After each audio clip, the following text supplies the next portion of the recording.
वैसे आज चांद बड़ा सुंदर लग रहा है नहीं? तुम इसी चांद को देखकर खुश होते रहो, क्योंकि तुम्हारा चांद तो आ रहा है अब हमारे पास। क्या मतलब? चिंकी की बात कर रहे हैं बे। सच कह रहे हैं, भूल जाओ चिंकी को, क्योंकि अब वो हमारी गर्लफ्रेंड हो गई है। ऐसे कैसे? कल शाम तक तो हमारे साथ थी। हाँ, पर कल रात को हमको गाल पर पप्पी देकर गई, इसलिए अब वो हमारी। ये कहाँ हुआ? हमारे सपने में हुआ बे, और कहाँ होगा। देखा, डरा दिया ना तुमको। हाँ रे, सच में। तो क्या सोचो? क्या सोचेंगे? कुछ भी नहीं। चलो तुमको एक मजेदार कहानी सुनाता है। एक आदमी था, भोला भाला, घर परिवार वाला। एक रात को ऐसा हुआ कि वो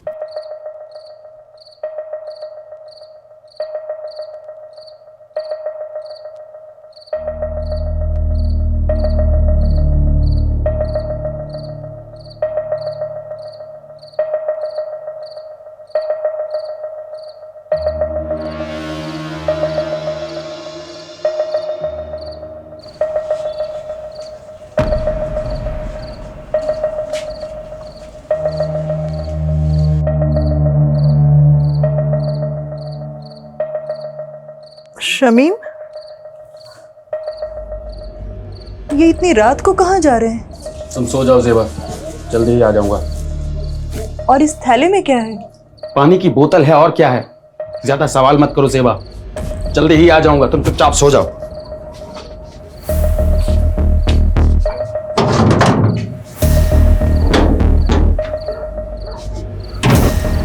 फिर उस आदमी को पता नहीं क्या सूझी कि वो अपनी औकात भूल गया।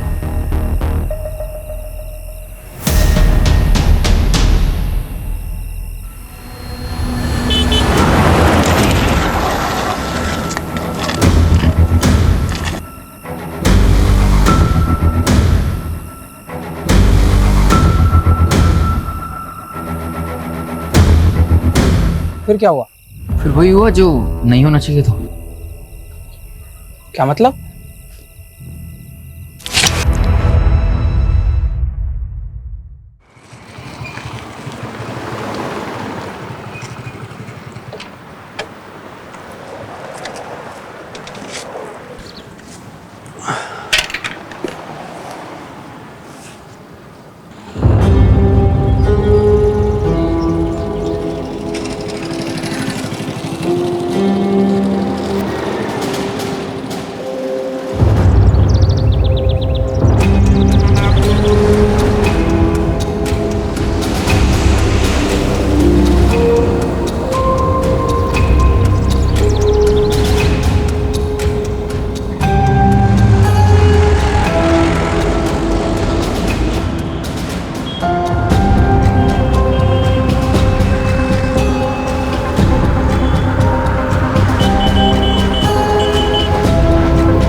माल तो चोखा है, थोड़ी लाली लिपस्टिक करेगी, पटाखा लगेगी। बड़ी भी, मेरे कमीशन का आज ही कुछ हो जाता तो।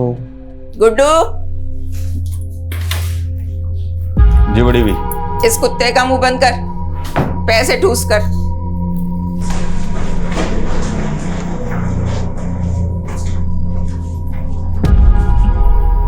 आज से ही काम शुरू करना है, तब तक यहीं रहना होगा, समझी?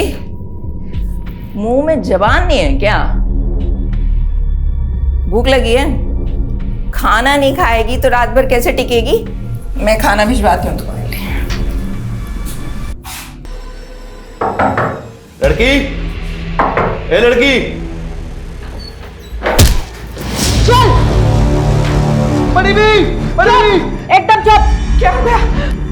चल अंदर चल। कौन है तू? अब तेरा बड़े घर जाने का टाइम आ गया। यादव, शिलादा सेफ है, जल्दी से आ जाओ। अरे मैडम जी, हम तो सोशल वर्कर हैं, गरीब बच्चियों को काम दिलाते हैं। आपको कोई गलतफहमी हुई है। चुप! तेरा पूरा काला चिट्ठा है हमारे पास। इन दोनों को लेके जाओ और तब तक तोड़ो जब तक लाठी और हड्डी में से एक टूट ना जाए। चलो लेके जाओ। चल चल चल निकल, चल चल सारे। डोमेस्टिक हेल्प सर्विस एजेंसी के नाम पर झारखंड, बिहार और नॉर्थ ईस्ट की लड़कियों को लाया जाता था और उन्हें डराकर, नशे की आदत डालकर प्रोस्टिट्यूशन में ढकेला जाता था। कौआ से वे अंडे, कोयला के लेवे। तू जलेबी ना तल चौधरी, सीधा बोल। बोलना क्या है सर जी, आप खुद ही समझदार हो। देखिए, मैंने अकेले ने कुछ भी नहीं किया है, ये एक टीम वर्क था। इस ऑपरेशन की सक्सेस के पीछे सबसे बड़ा हाथ सब इंस्पेक्टर अजय यादव का है। उनकी सूझबूझ और उनके खबरी नेटवर्क के सपोर्ट से ही हम इस गिरोह को पकड़ पाए हैं। Sub inspector Ajay Yadav, media को ब्रीफ दीजिए इस ऑपरेशन की। सर, ये ऑपरेशन की शुरुआत कब हुई? जी वो 7 महीने पहले कोची पुलिस के पास एक औरत ने मिसिंग रिपोर्ट लिखाई थी, अपनी बेटी श्रीलता की। उनका कहना था कि नौकरी का लालच देकर कोई उनको अपने साथ दिल्ली ले आया था। कितने समय से एक्टिव था उनका गिरोह? लगभग 1 साल से। और यहाँ से हमने 18 लड़कियों को रेस्क्यू किया, जिनको सेम मोडस ऑपरेंडी से ट्रैप किया गया था। हमने अभी तक एक ही गिरोह को पकड़ा है। जो भी इस रैकेट के साथ जुड़े हुए हैं, अब उन सबकी बारी है। ज़ेबा, फिक्र मत कर, समीम भाई जल्द लौटेंगे। राना खाला, जरा 1 मिनट। हाँ, क्या हुआ रकीब? क्या बोलूं खाला, अब्बू के जाने से अम्मी का हाल बुरा, ऊपर से पैसों की किल्लत, 2 वक्त का खाना और दूध के भी पैसे नहीं। क्या करूं, किससे मदद मांगूं, कुछ समझ में नहीं आ रहा है। ये ले 1000 रुपये रख, और जरूरत पड़े तो मांग लेना। शुक्रिया खाला।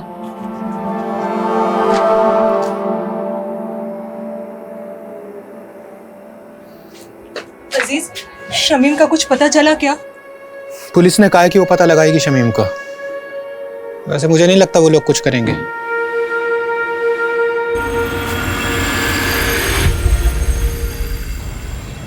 पाव चम्मच हल्दी, 1 कप गाढ़ा दही।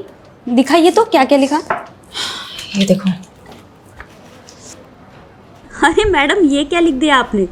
मैंने 1 चम्मच लाल मिर्च और पाव चम्मच हल्दी बोला था, सब उल्टा लिख दिया आपने। अच्छा हुआ तुमने देख लिया, वरना पता नहीं मैं क्या कर रही हूँ। एक्चुअली आज आरुषि की फ्रेंड्स आ रही है स्लीप ओवर के लिए, तो मैंने सोचा कि कुछ अच्छा सा बढ़िया सा पंजाबी डिश बना कर खिलाऊं। आई होप आज मैं आरुषि को कोई शिकायत का मौका ना दूँ। अच्छा, श्रीलता को मेडिकल एग्जामिनेशन के लिए भेजा था, रिपोर्ट्स आई? जी मैडम, कल शाम को ही आ गई थी। तो नहीं हुआ था उसके साथ, बट काफ़ी मात्रा में उसको दिए गए थे। डॉक्टर ने बोला है कि 2-3 दिन ऑब्जर्वेशन में रखेंगे। चलो मैं रेसिपी खत्म करती हूँ। Hello, what?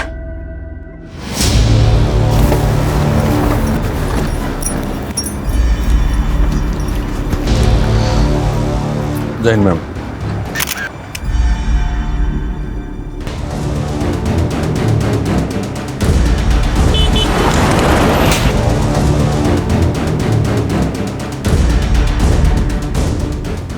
Solanki, mobile, wallet, ID card कुछ मिला?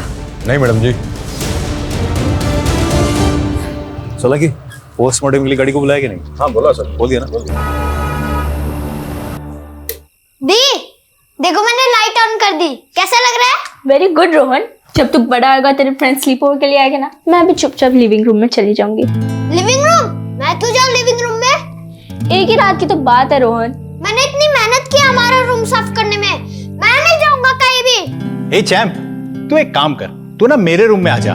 ये लोग गर्ल्स नाइट आउट करेंगे तो हम भी बॉयज नाइट आउट करेंगे। मतलब मम्मी आज फिर से डिच करने वाली है? एक और झूठा प्रॉमिस किया मम्मी ने। जाने देना आरू, ये सोच कि तेरी फ्रेंड कितनी लकी है।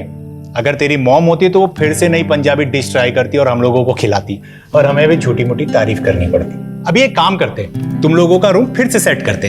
ओके, चलो चलो चलो चलो। क्राइम सीन के पास और कुछ नहीं मिला, मर्डर वेपन भी नहीं। मैडम, पोस्टमार्टम रिपोर्ट आ गई। तो विक्टिम की उम्र 45 से 50 के बीच में, और हाँ, उसका खतना भी हुआ था। मतलब मुस्लिम था?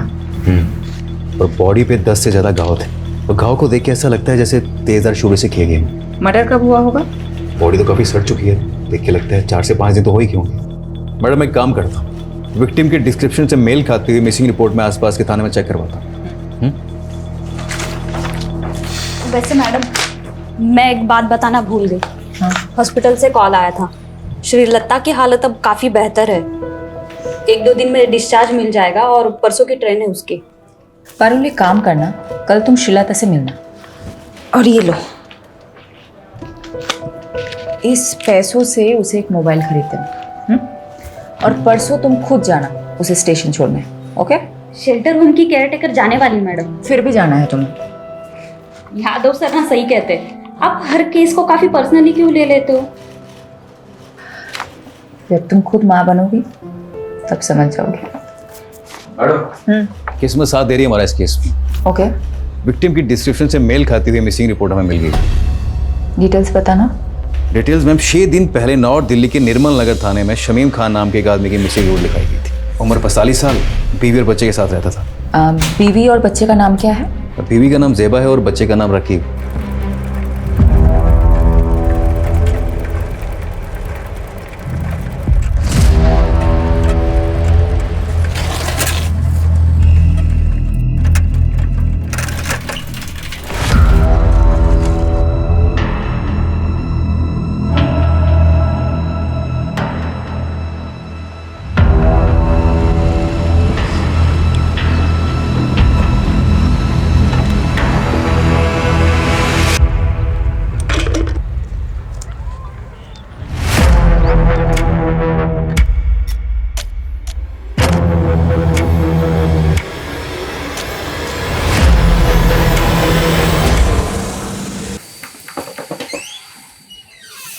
भाटी सर, आपने बुलाया मुझे? इधर आ, ये देख जरा। क्या हुआ सर? धोखा है मेरे साथ, धोखा। नहीं सर, मैं तो रोज 9 घंटे की पाली खत्म करके ही निकलता हूँ। तो झूठ बोलता है। नहीं सर। ऊपर से काम चोरी करता है। अब ध्यान रख ले, अगले 1 महीने तक तूने ओवर टाइम करके मेरा हिसाब पूरा करना है। अगर कुछ गड़बड़ हुई तो याद रख, तेरा वही हाल होगा जो शमीम का हुआ था। समझा?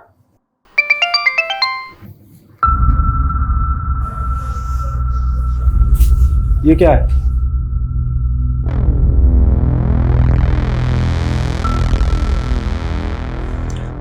पहले शमीम कहीं चले गए और अब रकीब का भी पता नहीं। कुछ पता चला रकीब का? नहीं, लेकिन मैंने रकीब के कुछ दोस्तों से बात की। रकीब ने किसी को 1000 रुपए दे के बंदूक खरीदी है। रकीब बंदूक क्यों खरीदेगा? रकीब! रकीब! और बंदूक क्यों खरीदी तूने? कुछ गलत किया है तूने?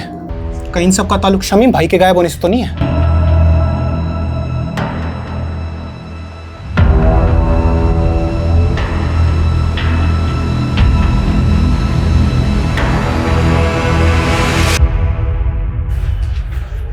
खोलो।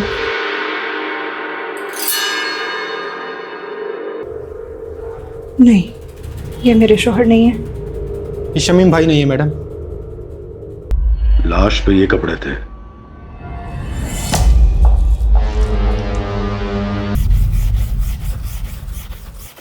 अरे अब्बू, शर्ट को इतना भी मत घिसो कि चीख पड़े।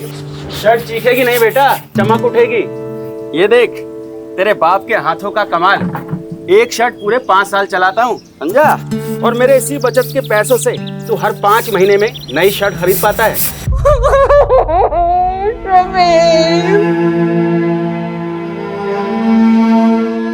देखिए, मैं जानती हूँ ये सही समय नहीं है बात करने का, लेकिन शमीम की हत्या हुई थी और हत्या को 6 दिन हो चुके हैं। शमीम की किसी के साथ अनबन, झगड़ा, कुछ भी? ऐसा कभी कुछ नहीं हुआ था।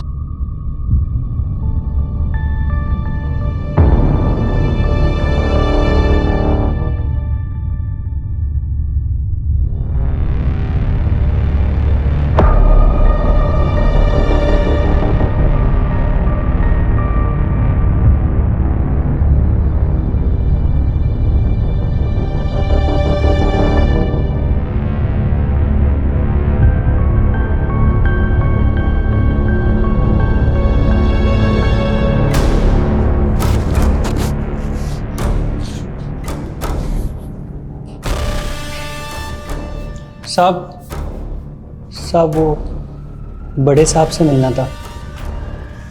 नाम क्या है तुम्हारा? बाबू। बाबू पक्का यही था वो? कितनी बार बताया साहब, 100% यही था। 2 आदमियों ने इसे पीछे से पकड़ रखा था और एक आदमी इसको चाकू मार रहा था। मैं डर के मारे सहम गया था, इसलिए इसकी मदद भी नहीं कर पाया। हमारे पास इतने दिन बाद क्यों आए? मैडम जी, दिल्ली में नया हूँ और किसी को जानता भी नहीं, और फिर पुलिस स्टेशन में आने से हर कोई डरता भी तो है। तो फिर बाबू अचानक तेरी अंतरात्मा कैसे जागी? हाँ? साहब, पेपर में पढ़ा कि इसका कातिल अभी तक नहीं मिला, तो मुझे ख्याल आया कि वो किसी का पति, किसी का भाई होगा शमीम, और उसे इंसाफ तो मिलना चाहिए ना। पर मैम, मुझे किसी लफड़े में नहीं फंसना। बाबू, मेरी बात अच्छे से सुनो जी। इस शामीम को 3 लोगों ने मारा है। उनका हुलिया पहचान सकते हो? चित्र बनवा सकते हो? शक्ल तो याद है मुझे मैम, रोज रात को सपने में आते हैं तीनों कमीने।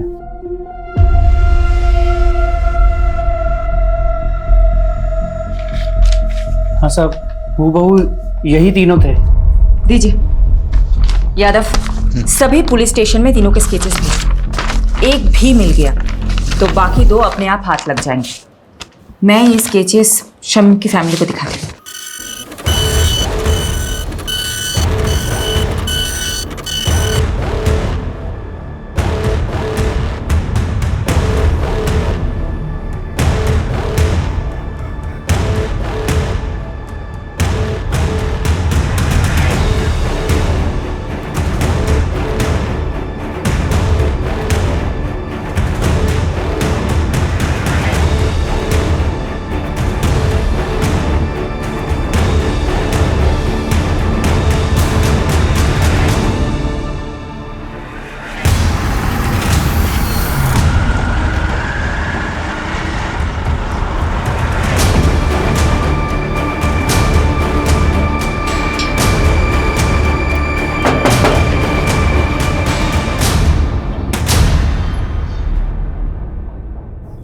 सेबा, तुमने हमें बताया था कि शमीम की किसी के साथ दुश्मनी नहीं है, लेकिन हमें एक आई विटनेस मिला है जिसने 3 लोगों को शमीम को मारते हुए देखा था। तीनों कुछ ऐसे दिखता है। मैंने इन्हें पहले कभी नहीं देखा।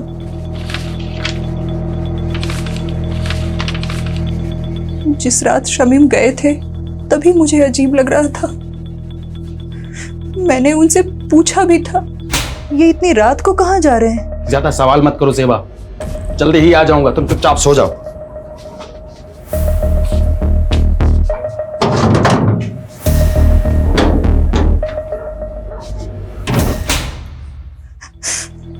बस थैली लिए और चले गए।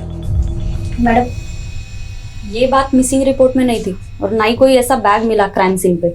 क्या था उस थैली में? शमीम ने बोला कि पानी की बोतल है, पर हाँ, जिस दिन से वो गए हैं मेरे घर से एक छुरा गायब है। सेबा, तुम्हें कुछ भी याद है हमें बताना, ओके? जी।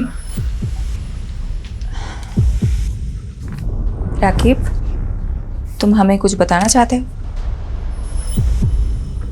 ये चोटें कैसे लगी है तुम्हें? वो कल रात मेरे दोस्त करीम से लड़ाई हो गई मेरी।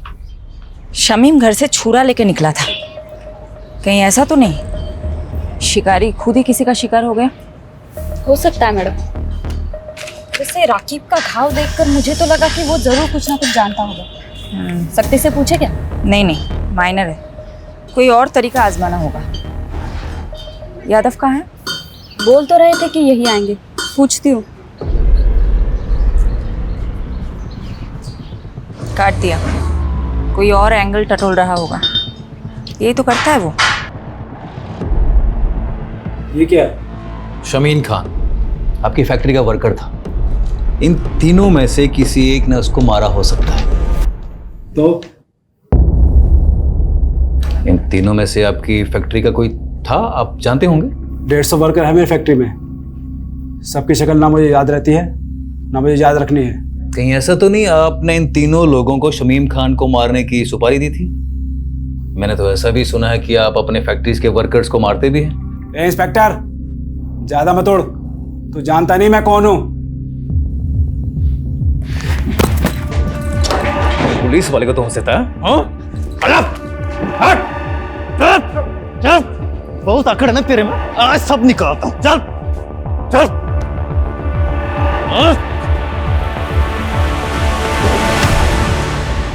अगली बार घसीटता हुआ सीधा थाने ले जाऊंगा। दोबारा पुलिस के सामने इज्जत से पेश आना, समझा? चल।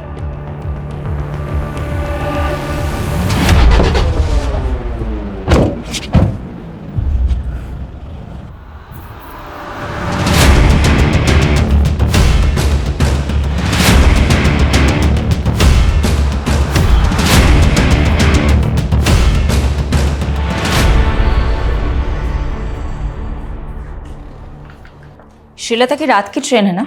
जी मैडम, कल रात तक अपने गांव पहुंच जाएगी। यादव सर का फोन है। स्पीकर पे रखें।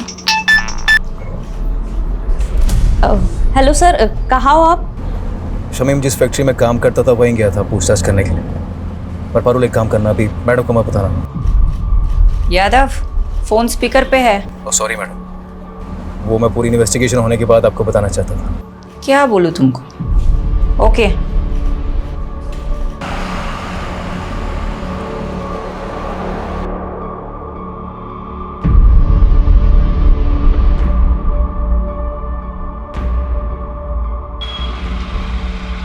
तो देखा क्या? हाँ सर, देखा देखा सा तो लग रहा है।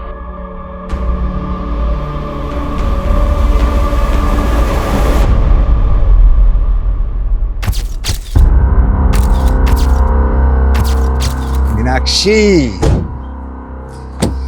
I'm gonna miss you. उम्र 55 की, लेकिन दिल बचपन का है तुम्हारा। 2 दिन के लिए तो जा रहे हो, महीनों के लिए नहीं। हाँ, लेकिन शादी के इतने सालों में भी 2 दिन भी मैं तुमसे दूर कहाँ रहा हूँ कभी। डॉक्टर हर्षवर्धन, मैं तो रेडी थी सूरत जाने के लिए, तुम ही ने तो मना किया ना। अब 2 दिन के लिए तुम मेडिकल कॉन्फ्रेंस में जाके क्या करती?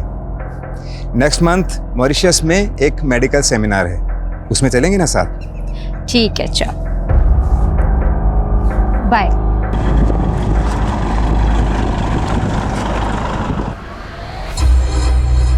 दीपक, जरा अपना फोन देना। वो सर। हाँ, मैं बोल रहा हूँ, दीपक के फोन से बात कर रहा हूँ। दरअसल मीनाक्षी ने मेरे फोन में कोई स्पाई सॉफ्टवेयर इंस्टॉल कर दिया है। मैं दीपक को भेजता हूँ तुम्हें पिक करने के लिए। Love you, bye. सर, इसके बारे में मालूम चलते फोन मारता हूँ मैं आपको। पता कर। अच्छा, वो रकीब का बायोडाटा निकाला क्या? हाँ सर, पता किया ना सर। राकिब क्या छोटी सी उम्र में गलत लफड़ों में फंसा। भीमलाल नाम का एक बैटिंग माफिया है, उसके साथ जोड़ा। भीमलाला कहीं वही तो नहीं जो बेल से छूटने के बाद लॉटरी के धंधे में घुस गया? वही वाला सर। सर हुआ क्या, जब भी शमीम गायब हुआ ना, राफिक को सीधा शक भीमलाला पे गया और वो उससे मिलने चला गया। ए, क्या कर रहा है ये? पागल हो गया?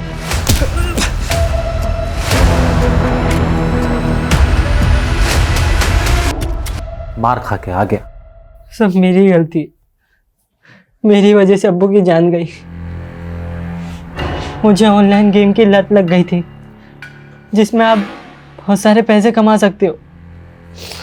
भीमलाल अपना मोबाइल और पैसे देता था मुझे गेम खेलने के लिए।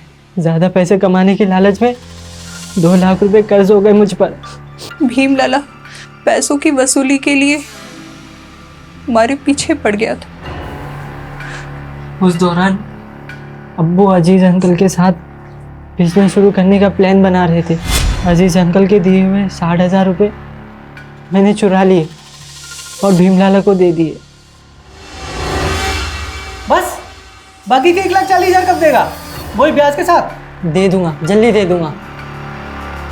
लेकिन अब्बू को पता चल गया कि वो पैसे मैंने लिए। बता क्या किया तूने पैसे? बताता क्यों नहीं क्या किया? अरे तू आज तेरी वजह से सब कुछ हुआ है। माफ कर दो। क्या जवाब दूं अजीज भाई को? बोल। मुझे माफ कर दो अब्बू, मारो मुझे, मारो, मैं बहुत बुरा हूँ अब्बू, मुझे मारो। कर रहा है? क्या कर रहा है? पागल हो गया है क्या? सुन बेटा, क्या हुआ है? हाँ, हमें बता क्या हुआ है? हम कोई तरकीब निकालेंगे। बोल बेटा। लाला जी, मैं धीरे धीरे आपका सारा कर्ज चुका दूंगा। धीरे धीरे नहीं, जल्दी जल्दी। 15,000 रुपये महीना चाहिए मेरे को तेरे से। तू 15,000? पर लाला जी, इतनी तो मेरी कमाई भी नहीं है, कहाँ से लाऊंगा मैं 15,000? ठीक है, हर महीने 5,000 रुपये, उससे 1 पैसा कम नहीं। अब्बू ने कई महीने तक पैसे दिए, लेकिन फिर भी काफ़ी रकम बाकी थी। उसका ब्याज बढ़ता ही जा रहा था। क्या उस रात शमीम लाला को मारने उसके घर गया था क्या?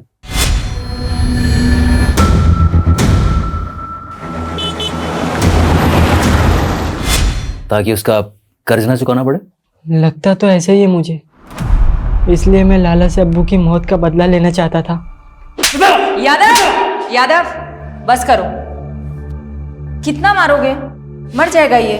देखो लाला, ये बहुत जिद्दी है, इसलिए तुम्हारे लिए यही अच्छा होगा कि तुम सब सच बता दो, नहीं तो ये तुम्हें मारता ही रहेगा। मैंने नहीं मारा शमीम को, आप खुद ही सोचो। सोने का अंडा देने वाली मुर्गी थी वो, मैं उसे क्यों मारूंगा भला? क्योंकि शमीम तुम्हें मारने आया था, इसलिए तुमने अपने उन 3 साथियों के जरिए उसे मरवा दिया। मैडम, ये देखो। मैं इन तीनों को नहीं जानता। लगता है जैसे इसे मारने का शौक है, तुम्हें मार खाने का शौक है। ठीक है, करते रहो अपने अपने शौक पूरे। चलो चालू हो जाओ। बता, लट दे मेरा। बता। I will call you back. Deepak. जी मैम। साहब को छोड़ा है एयरपोर्ट? जी मैम, छोड़िए। रास्ते में कहीं रुके थे? नहीं तो मैडम, घर से सीधा क्लिनिक और फिर क्लिनिक से शाम को एयरपोर्ट। तो गाड़ी रोहिणी में क्या कर रही थी दोपहर को? कार का जीपीएस मेरे फोन से कनेक्टेड है। झूठ मत बोलना। क्या साहब की माशूका रोहिणी में रहती है? ये सब आप मुझसे मत पूछिए, मैं आपको इस बारे में कुछ नहीं बता सकता, प्लीज। दीपक, दीपक।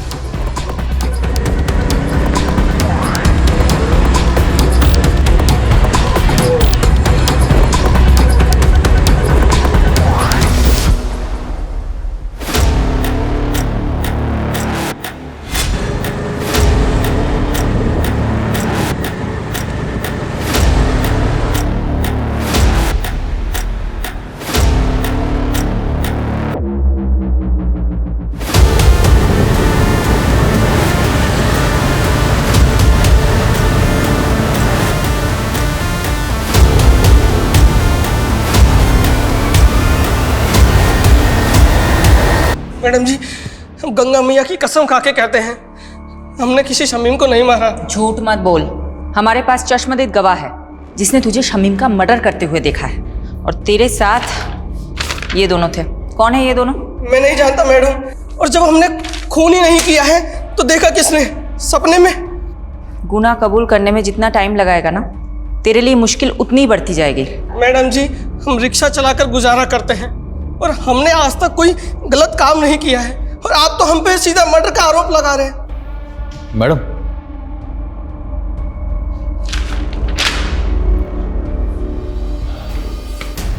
बोलो। हाँ, जीतू के बारे में पता किया मैंने, उसकी मौले से।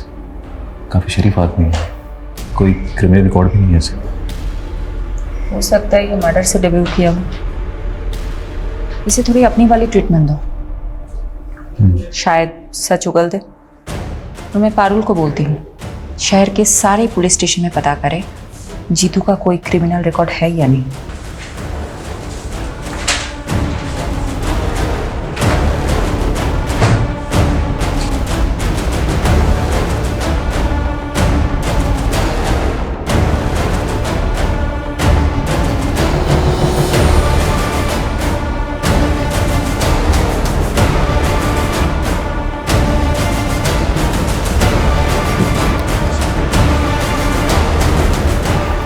सर, यही है वो विभूति प्रसाद।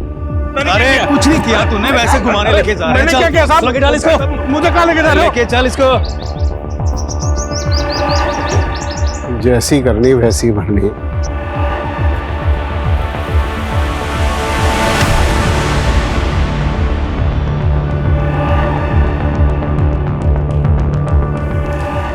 मैम यही है वो आदमी जिसने उसको चाकू मारा था।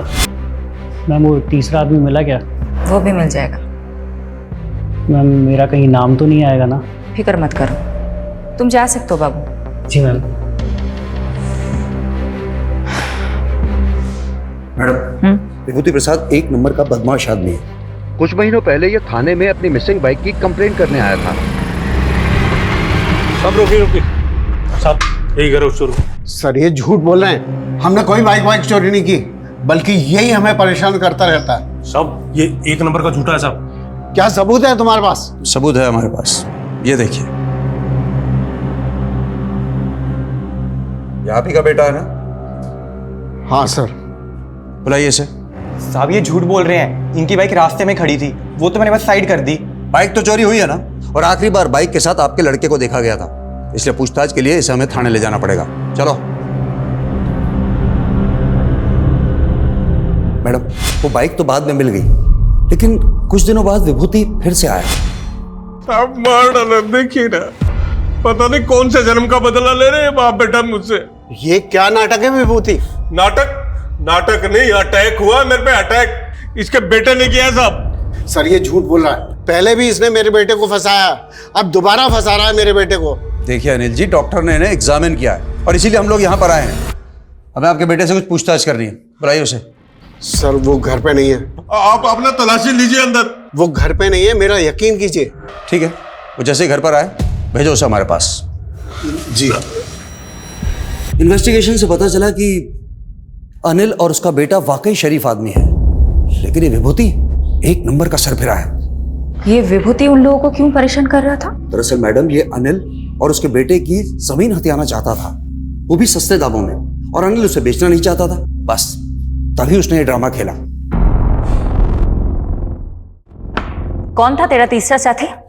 कौन तीसरा साथी? क्या कह रहे हो आप? देख विभूति, सीधी तरह बता दे, शमीम के खून में तेरे और जीतू के अलावा वो तीसरा बंदा कौन था? वरना बहुत पीटेगा तू। हाथ मत लगाना मुझे, वरना पूरे डिपार्टमेंट को कोर्ट में घसीटूंगा मैं। तू यहाँ से जाएगा तब ना। तुझे क्या लगता है झूठा केस फाइल करना सिर्फ तुझे ही आता है? हम भी कर सकते हैं। मैडम फोन है आपके लिए। हेलो शिफाली दी, मैं श्रीलता। श्रीलता, कैसी हो तुम? मैं ठीक हूँ, थैंक यू दीदी। ये लीजिए, अम्मा से बात कीजिए। मैडम आप हमारे लिए भगवान, आपका बहुत बहुत थैंक यू। अरे आप मुझे थैंक यू मत बोलिए, आप बस अपना और श्रीलता का ख्याल रखिए, उसे खूब पढ़ाइए। मैं आपके टच में रहूंगी। जी मैडम। बाय। हाँ यादव बोलो। मैडम स्केच वाले तीसरे बंदे का पता चल गया, मैं घसीटते हुए उसे थाने लेकर आता हूँ, आप वेट कीजिएगा। बस यही है सर। ठीक है, यही बन सर। एक बार आप बंदे को देख लीजिए, फिर दे दीजिए। क्यों, क्या हो? स्केच से शक्ल तो मिलती है ना? स्केच से शक्ल तो हूबहू मिलती है, तो लेकिन फिर भी मुझे डाउट हो रहा है। क्या मतलब, कोई डाउट है क्या? अब सर आप खुद ही देख लीजिए। क्या बकवास है ये? आप कह रहे हैं कि मैंने, डॉक्टर हर्षवर्धन ने एक फैक्ट्री वर्कर का कत्ल किया है, वो भी किसी सिरफिरे और ऑटो रिक्शा वाले के साथ मिलकर? देखिए डॉक्टर हर्षवर्धन, हमारे पास आपके खिलाफ सबूत हैं। आप जानते हैं हम किससे बात कर रहे हैं? देखिए आप जो भी है, हम सिर्फ अपना प्रोसीजर फॉलो कर रहे हैं। ठीक है, तो अब मैं प्रोसीजर ही फॉलो करूंगा, और अब मैं नहीं, मेरा लॉयर आपसे बात करेगा।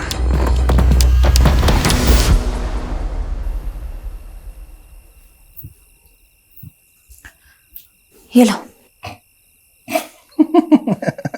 हाँ हाँ, सब हंस रहे हैं मुझ पर, तुम भी हंस लो। सॉरी शिफाली, लेकिन ये तुम्हारा यादव है ना, जोश में होश को बैठता है। गलती सबसे होती है, इट्स ओके। ये गलती नहीं, ब्लंडर था। सीमोन किसी आई विटनेस ने बोल दिया और तुम लोग शहर के नामी डॉक्टर हर्षवर्धन को अरेस्ट करने के लिए निकल पड़े। क्या फायदा हुआ?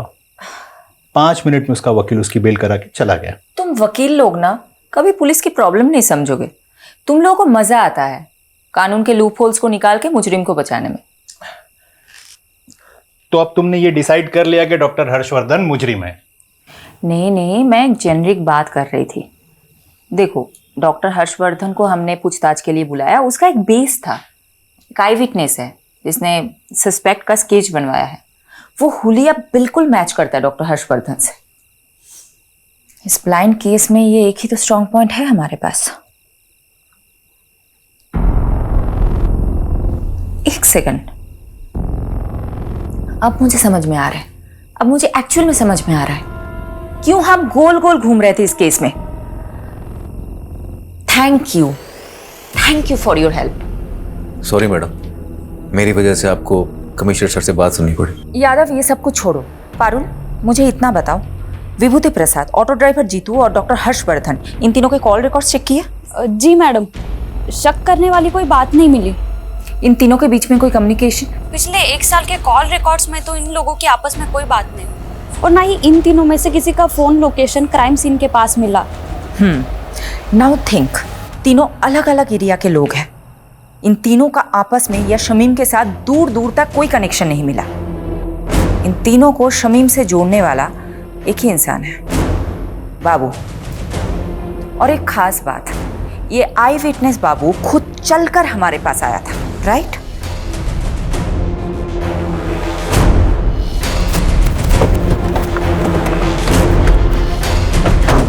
यादव,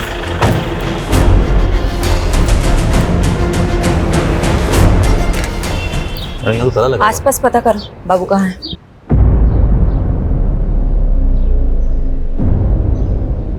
मैं बाद में बात करती हूँ। क्या हुआ? मैडम, आसपास पड़ोसी से बातचीत की मैंने। उनका कहना है कि बाबू काफी दिनों से गायब और उसका फोन भी बंद आ रहा है। मैंने ट्राई किया। मैडम जी, आप यकीन नहीं करोगे इस घर का मकान मालिक कौन है। मैडम, बापू मेरे दूसरे वाले घर पर भाड़े पे रहता था। जब विभूति ने मेरे बेटे राकेश पर इल्ज़ाम लगाया ना, तो मैंने ही राकेश को बापू के साथ में उस घर में रहने के लिए बोल दिया था, छुपा दिया था उसको। वो घर पे नहीं है, मेरा यकीन कीजिए। ठीक है, वो जैसे ही घर पर आए भेजो उसे हमारे पास।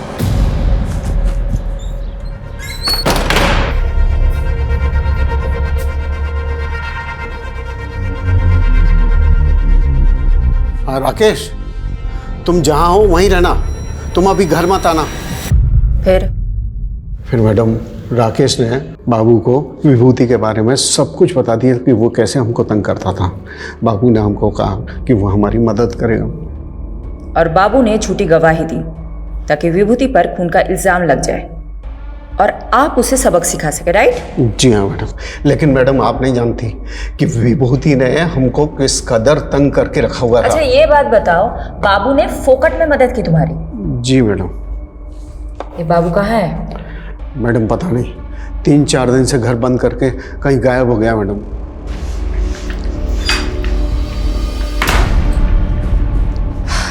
मैडम, बाबू के खिलाफ लुकआउट नोटिस जारी कर दिया है। एक बात मेरी समझ में नहीं आ रही, ये बाबू अनिल की मदद करने के लिए मर्डर केस में झूठा बयान देने जितना बड़ा रिस्क क्यों लेगा? मैडम, हो सकता है बाबू शमीम के मर्डर में इन्वॉल्व हो और खुद गवाही देकर अपने शक की पॉसिबिलिटी खत्म करना चाहता हो। पॉसिबिलिटी है। तो बाबू और शमीम का क्या कनेक्शन है? ढूंढते हैं, कुछ तो निकलेगा। मैडम जी, बाबू के पुराने रिकॉर्ड्स चेक कर रही थी। आज से ठीक 5 महीने पहले तक वो फरीदपुर सिकंदराबाद में रहता था। शायद वहां से कुछ इन्फॉर्मेशन मिले।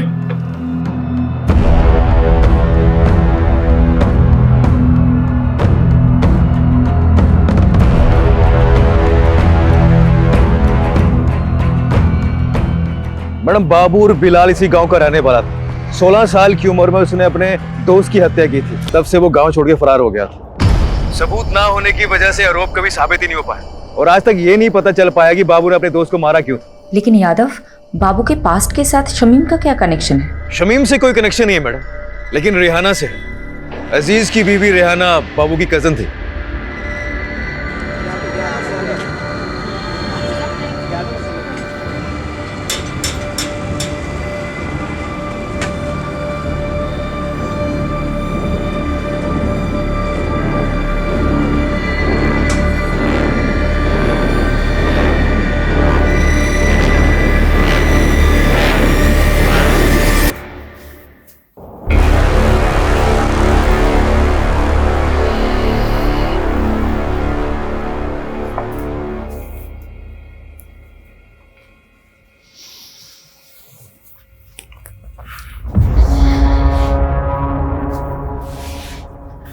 बस ज़ेबा, कब तक ऐसे चलेगा? मैं तुम्हें अपना बनाना चाहता हूँ, तुमसे निकाह करना चाहता हूँ। अजीज, हमारे बीच जो कुछ भी हुआ वो गलत था, जिसकी सजा भुगत रही हूं मैं। शमीम की रूह को मैं और तकलीफ नहीं देना चाहती। ऐसा मत करो ज़ेबा, मैंने सब कुछ तुम्हारे लिए किया है।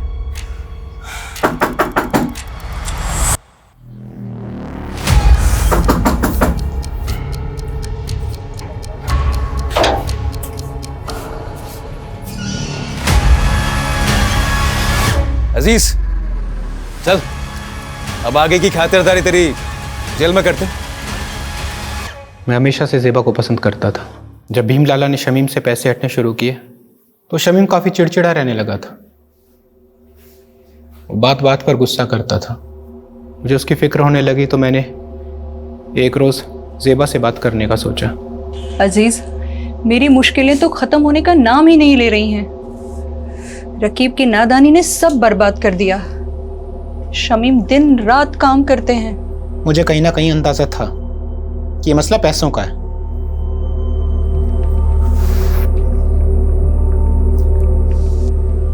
ये रखो, रखो इसको। और हाँ, ना ये कर्ज है ना एहसान। हम धीरे धीरे नजदीक आ रहे थे। ज़ेबा भी मुझे पसंद करने लगी थी।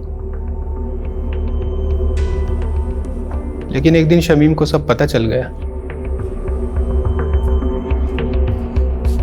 ज़ेबा, ज़ेबा, दरवाजा खोल, दरवाजा खोल ज़ेबा।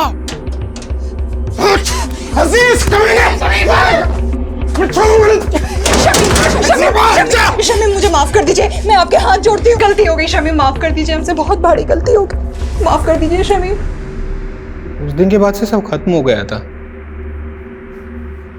ज़ेबा ने मुझसे मिलना छोड़ दिया था,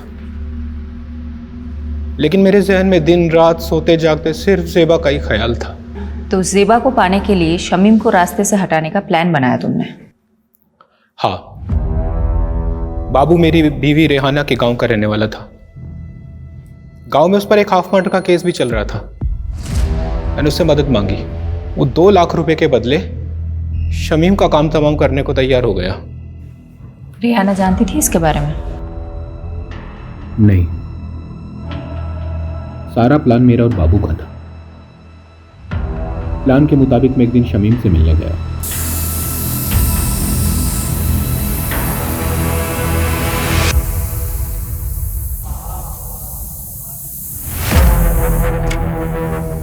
शमीम भाई,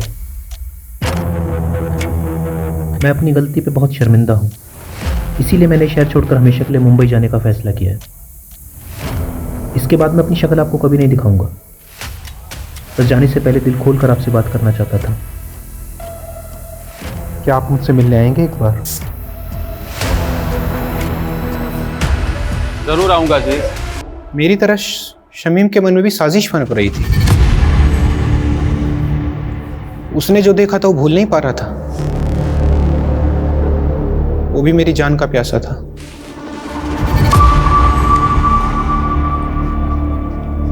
अरे शमीम भाई, बहुत बहुत शुक्रिया आप आए, सच बहुत खुशी हुई। और अब अफसोस होगा कमीने। छोड़ूंगा नहीं, तूने मेरे साथ गद्दारी की। माफ करना शमीम भाई, लेकिन ज़ेबा सिर्फ मेरी है। हम जानते थे कि एक न एक दिन आप हम तक जरूर पहुंचोगे। इसीलिए बाबू ने आई विटनेस बनने का प्लान बनाया ताकि आपको भटका सकें। बाबू ने विभूति प्रसाद, जीतू और डॉक्टर हर्षवर्धन का नाम क्यों लिया था? ऐसा कुछ सोचा नहीं था।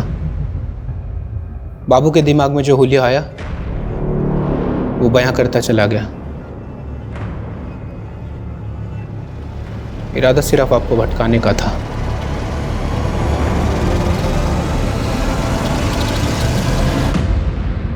वाह मॉम, खाना बहुत अच्छा बना है।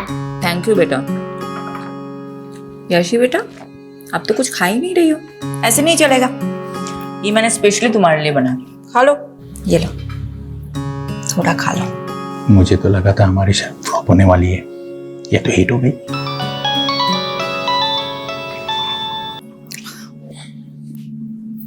हाँ यादव बोलो। मैडम, बाबू पकड़ा गया। माओ में जाकर छिपा था। उसने बताया जीतू और डॉक्टर हर्षवर्धन का नाम क्यों लिया था? बदला लेने के लिए। बड़ी अजीब कहानी है मैडम। बाबू जब पहली बार शहर आया था तो उसने जीतू का रिक्शा लिया था और सिर्फ 15 रुपए के लिए दोनों में बहस हो गई थी। क्या 15 रुपए के लिए बाबू ने जीतू को मर्डर केस में फंसाया? जी मैडम। और डॉक्टर हर्षवर्धन के क्लिनिक में बाबू ने उसकी नर्स को छेड़ दिया था, जिसलिए डॉक्टर हर्षवर्धन ने उसको बहुत जलील किया था सबके सामने। और उसका बदला लेने के लिए उसने डॉक्टर हर्षवर्धन को बलि का बकरा बना दिया इस मर्डर केस में। लोग कितनी छोटी बात गांठ बात लेते हैं। चलो अच्छा है, ये केस तो सॉल्व हुआ। अब मैं चैन से अपनी फैमिली के साथ खाना खा सकती हूँ। अरे बिल्कुल madam. Good job Yadav. Thank you madam. Bye.